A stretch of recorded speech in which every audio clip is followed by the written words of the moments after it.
Dalam sebuah kota, kita selalu melihat sisi lain dari keindahan dan tatanan kota yang terancang dengan baik. Sisi lain itu adalah permukiman kumuh yang biasanya terdapat di tengah kota. Hal tersebut dikarenakan faktor kemajemukan masyarakat. Selain kemajemukan suku, juga kemajemukan ekonomi yang menjadi pembeda antara masyarakat ekonomi menengah ke atas dan masyarakat ekonomi menengah ke bawah. Hal inilah yang menjadi concern pemerintah melalui Direktorat Pengembangan Kawasan Permukiman, Direktorat Jenderal Cipta Karya, untuk memfasilitasi rencana pencegahan dan peningkatan kualitas permukiman kumuh perkotaan. Dalam kegiatan pencegahan dan peningkatan kualitas permukiman agar tercapai 0 hektar luasan kumuh, diperlukan adanya perencanaan yang komprehensif yang meliputi seluruh aspek sosial, ekonomi, dan lingkungan. Perencanaan tersebut dituangkan dalam dokumen Rencana Pencegahan dan Peningkatan Kualitas Permukiman Kumuh Perkotaan RP2KPKP untuk tingkat kota atau kabupaten dan Rencana Penataan Lingkungan Permukiman RPLP untuk tingkat desa atau kelurahan.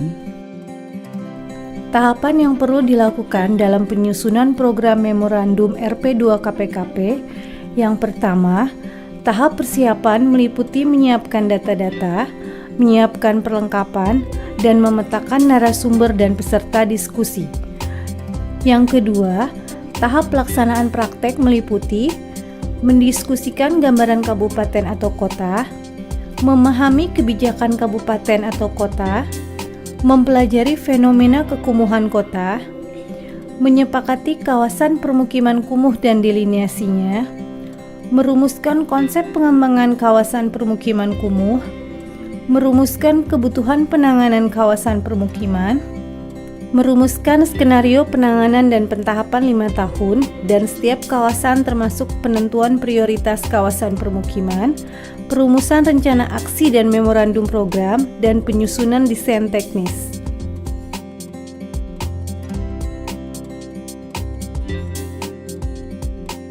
Langkah pertama adalah menyiapkan data-data seperti peta dasar yang memuat sebaran kumuh kota atau kabupaten, batas kecamatan, batas kelurahan, badan air, laut, sungai, dan lain-lain, dan rel kereta.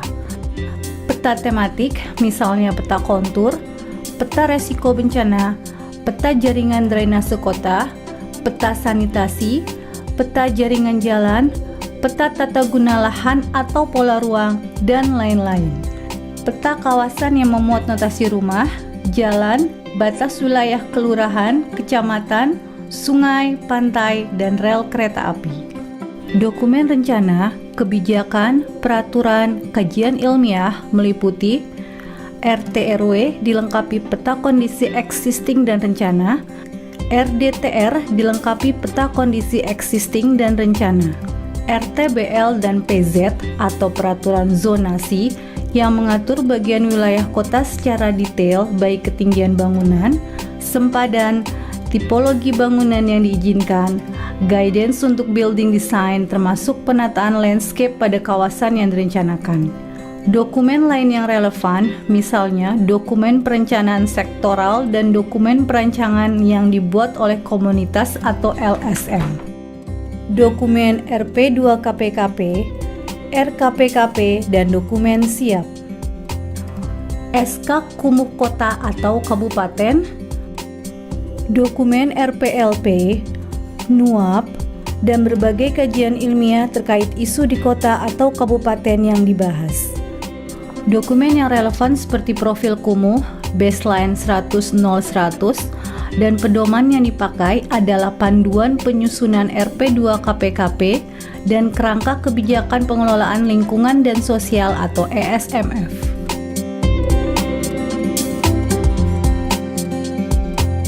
Sementara itu, perlengkapan yang perlu disiapkan adalah proyektor, flip chart, kertas plano, plastik mika untuk overlay, selotip, spidol warna-warni permanen, alat pendukung notulen, kertas warna-warni ukuran kecil atau post-it notes. Langkah selanjutnya adalah memetakan narasumber dan peserta diskusi. Untuk mendapatkan informasi yang detail sesuai dengan kondisi dan karakteristik kota atau kabupaten, serta mendapatkan masukan terhadap konsep penanganan kumuh ke depan, maka narasumber dapat berasal dari pemerintah daerah, perguruan tinggi, praktisi, kelompok peduli, LSM, warga, dan lain-lain sesuai dengan kebutuhan. Selain itu, kegiatan ini memerlukan fasilitator yang kompeten dan mampu memandu proses diskusi dengan baik, sehingga dapat memicu peserta untuk mempresentasikan, menjelaskan, membuat perkiraan-perkiraan, mengecek data, dan referensi lain. Setelah persiapan, kita memulai praktek dengan mendiskusikan gambaran umum kabupaten atau kota.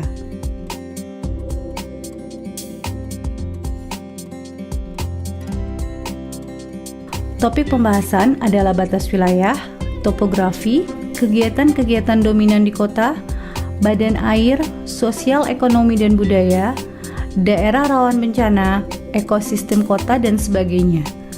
Data pendukung adalah peta dasar 1:10.000 yang sudah ada sebaran kumuh kabupaten atau kota dan kajian historis. Wilayah-wilayah yang sering banjir umumnya adalah wilayah-wilayah yang dekat sungai. Ini yang paling banjir, ada kebakaran juga, ada longsor dan sebagainya.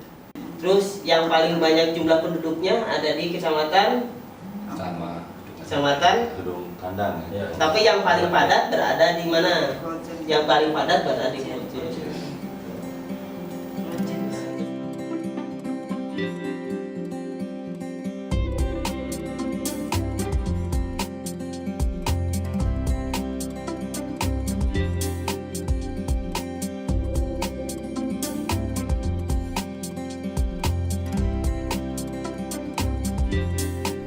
Setelah kita mengetahui gambaran umum kota, kemudian kita akan mempelajari fenomena kekumuhan kota. Mempelajari fenomena kekumuhan kabupaten atau kota meliputi memahami sebaran kumuh kabupaten atau kota dengan tujuan untuk memahami dan memetakan sebaran permukiman kumuh sesuai SK Bupati atau Wali Kota. Topik pembahasan adalah penetapan luasan kumuh sesuai SK Bupati atau Wali Kota. Berapa luas total kumuh kota? Bagaimana lingkup kawasan kumuh? Apakah berdasarkan kecamatan, kelurahan, atau lainnya? Bagaimana sebaran dan luasan kumuh? Di mana lokasi permukiman kumuh tersebut terkonsentrasi? Apakah ada perbedaan tingkat kekumuhan antara lokasi kumuh tersebut? Berapa jumlah penduduk dan bagaimana tingkat kepadatan penduduk di masing-masing lokasi kumuh? Dan tentang kegiatan-kegiatan kota yang mempengaruhi tumbuhnya lokasi kumuh. Dan umumnya kalau kita bicara sebaran, dia berada di sini nih, di bantaran sungai. Terus yang tadi kan gitu. Ini wilayah sukun tadi wilayah apa? Wilayah perdagangan dan sebagainya, pendidikan. Mempelajari 7 indikator kumuh yang paling menonjol sesuai sebaran atau lokasi permukiman kumuh untuk mengetahui dan memetakan persoalan terkait 7 aspek dan 19 kriteria kumuh di lokasi kumuh atau kelurahan dan tingkat kabupaten atau kota mengacu kepada data baseline serta profil kumuh di RP2 KPKP.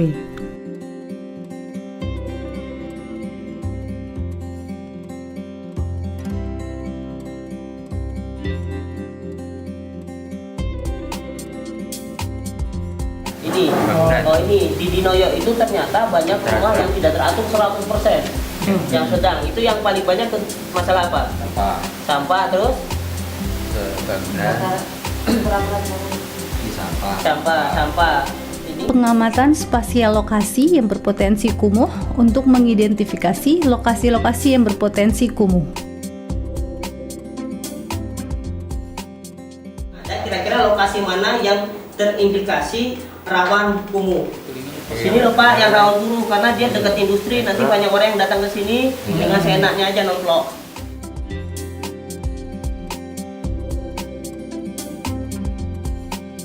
Menyimpulkan akar penyebab kumuh di kota atau kabupaten untuk mengidentifikasi hal yang perlu diantisipasi agar kekumuhan tidak berlanjut dan tidak muncul kumuh baru.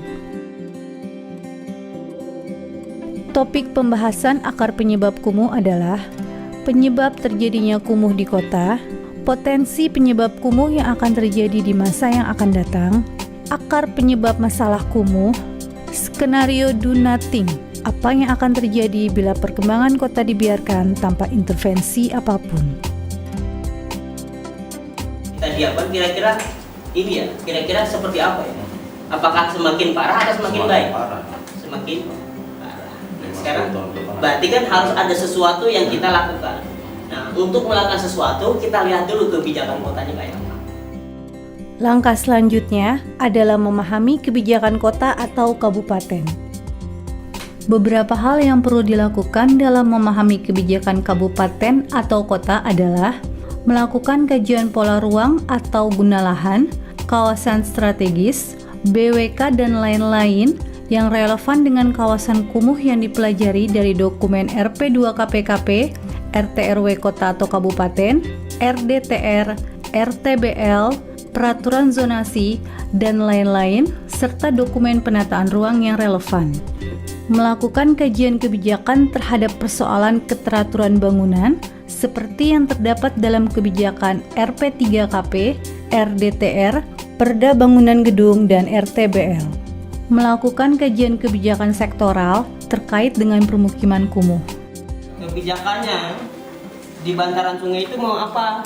Oh, di bantaran sungai itu kebijakannya harus jadi jalan infeksi. Terus tidak boleh ada bangunan. Terus ini nanti akan menjadi ruang terbuka hijau. Maka dampaknya apa? Dampaknya berarti harus ada rumah yang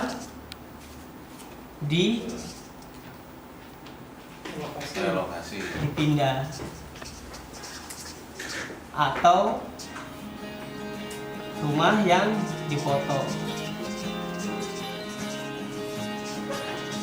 Kemudian setelah mempelajari fenomena kekumuhan kota dan memahami kebijakan kota tersebut, kita perlu menyepakati kawasan permukiman kumuh serta delineasinya berdasarkan kriteria yang disepakati di tingkat kabupaten atau kota dengan tujuan agar perencanaan penanganan kumuh dapat dilaksanakan lebih komprehensif, terintegrasi dengan sistem atau jaringan infrastruktur kota, dan optimal.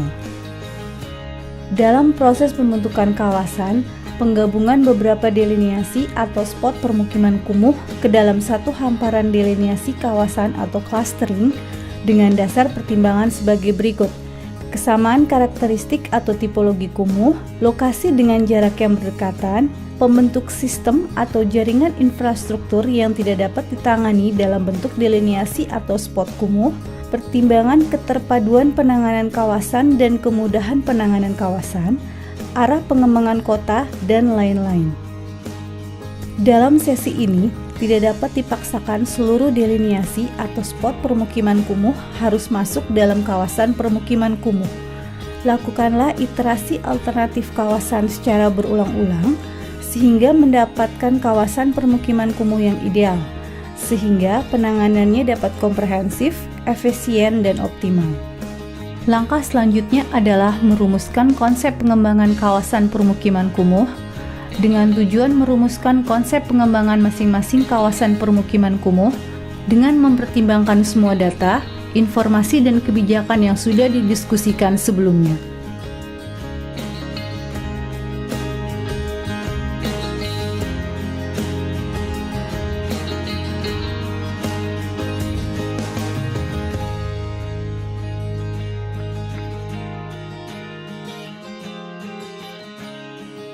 Kemudian kita perlu merumuskan kebutuhan penanganan kawasan permukiman kumuh dengan tujuan merumuskan kebutuhan penanganan dalam kawasan yang dapat dikategorikan ke dalam pola-pola penanganan untuk peningkatan kualitas, yaitu pemugaran, peremajaan, dan permukiman kembali atau pola penanganan untuk pencegahan.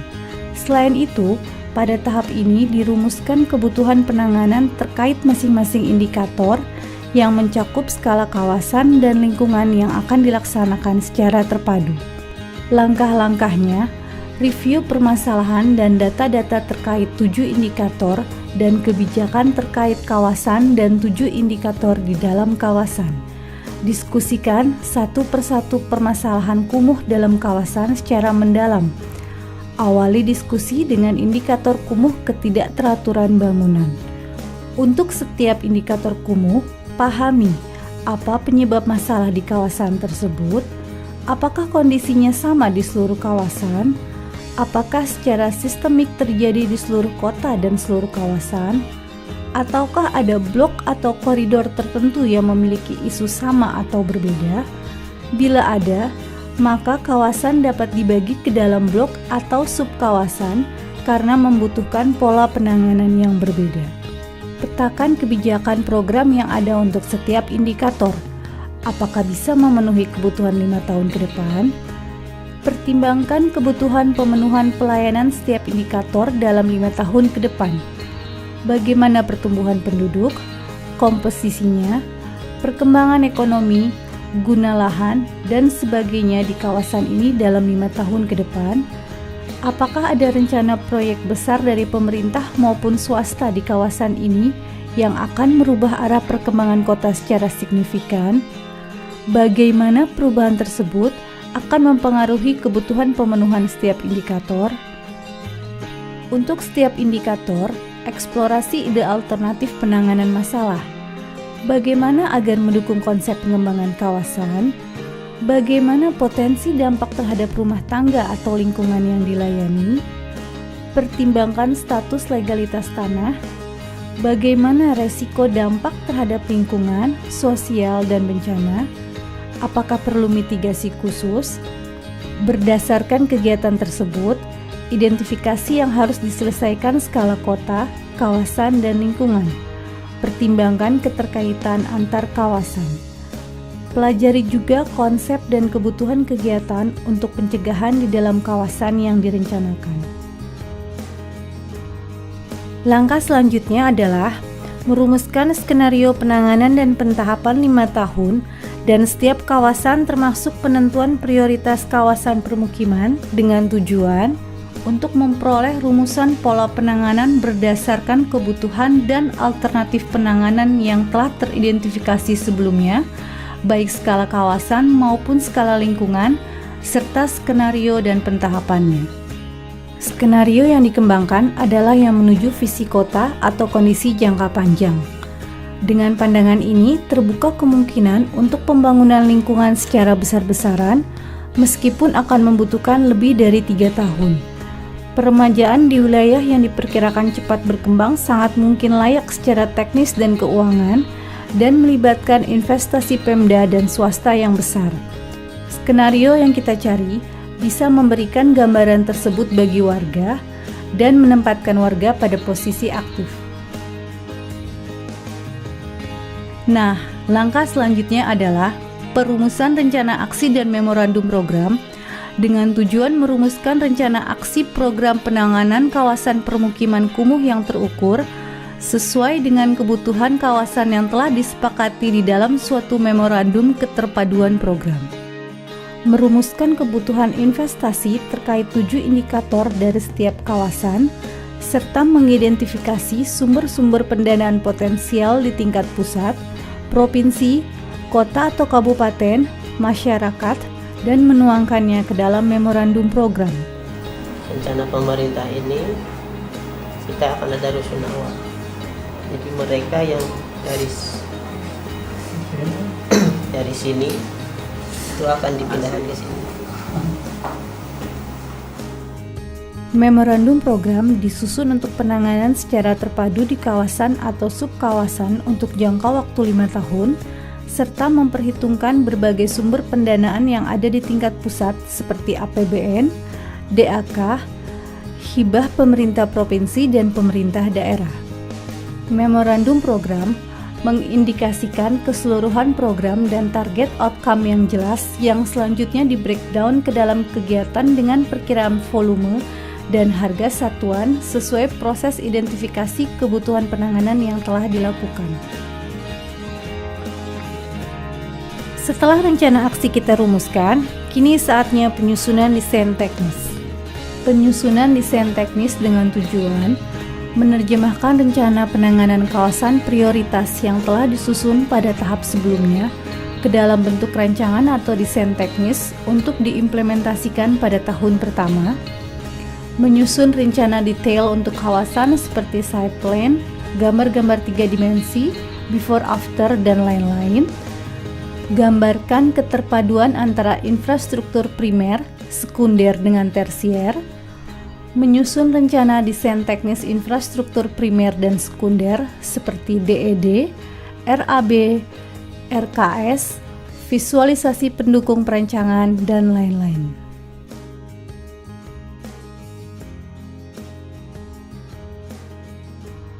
Memorandum yang dibuat sebaiknya disesuaikan dengan pihak yang berkolaborasi sesuai dengan urusannya. Persoalan penanganan permukiman kumuh itu bukan hanya tugasnya pemerintah, tetapi tugas daripada semua stakeholder gitu, terutama warganya sendiri nih. Bahwa tidak mungkin kita melakukan pembenahan permukiman kumuh ini dengan hanya mengandalkan pemerintah saja, masyarakat sendiri, atau kemudian hanya bertumpu pada kebaikan hati dari para filantropi seperti itu. Kunci kolaborasi itu kalau kemudian kota itu punya satu sistem informasi yang sama yang bisa digunakan oleh semua pelakunya. Dengan berbagi informasi, maka kita bisa melihat bahwa semuanya bisa berbagi sumber daya. Pemerintah tidak akan mampu melakukannya sendiri, oleh karena itu masyarakat diminta untuk melakukan hal-hal yang bisa dilakukan oleh masyarakat semampunya, begitu. Bahwa seringkali setiap pelaku, setiap organisasi perangkat dinas di kota kabupaten itu punya informasi yang dirancang atau disiapkan untuk kepentingannya sendiri. Sekarang tidak lagi seperti itu, bahwa kita harus punya satu map, satu peta yang sama, dan kemudian semuanya bekerja untuk penanganan kumuh ini dalam satu peta yang sama. Oleh karena itu harmonisasi, integrasi atau keterpaduan dari berbagai sektor itu semuanya akan terjadi di dalam peta yang sama, begitu. Di level masyarakat itu lantas masyarakat punya kemampuan mengelola data yang paling mikro, yang paling basis, begitu. Intinya adalah bahwa baseline yang selama ini disiapkan oleh program ini bersama-sama masyarakat itu terus diupdate, di rolling terus, begitu, supaya setiap tahun lantas kemudian kita bisa tahu persoalan-persoalan apa yang sedang dihadapi oleh masyarakat, persoalan apa yang sedang dihadapi oleh kota ini, dan kemudian kita sama-sama bisa merencanakan, merancang program-program untuk menyelesaikan persoalan-persoalan bersama tadi.